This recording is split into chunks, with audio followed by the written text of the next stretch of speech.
কবিতাৰ শিৰোনাম কলংপাৰৰ তাই ৰূপালী। লিখক তন্ময় কলিতা, আবৃত্তি জ্যোতিময় কলিতা। সেই নদীখনলৈ বৰকৈ মনত পৰিছে কলংপাৰৰ সেই সোণালী দিনবোৰ। তাই জানো আহিব ঘূৰি মোৰ সেই নিয়ৰ টোপাল সদৃশ চকু পানী মচিবলে?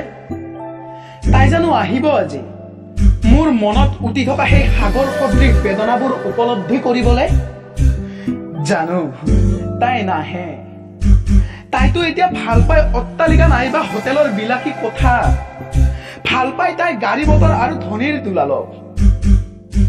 তাই জানো আহিব ঘূৰি মোৰ হৃদয়ৰ চুকত সাঁচি থোৱা সেই বালি ঘৰটিলৈ? জানো তাই নাহে। কিন্তু কিয় কলং নৈখনে আজিও মোক বাৰে বাৰে বিনাই আছে?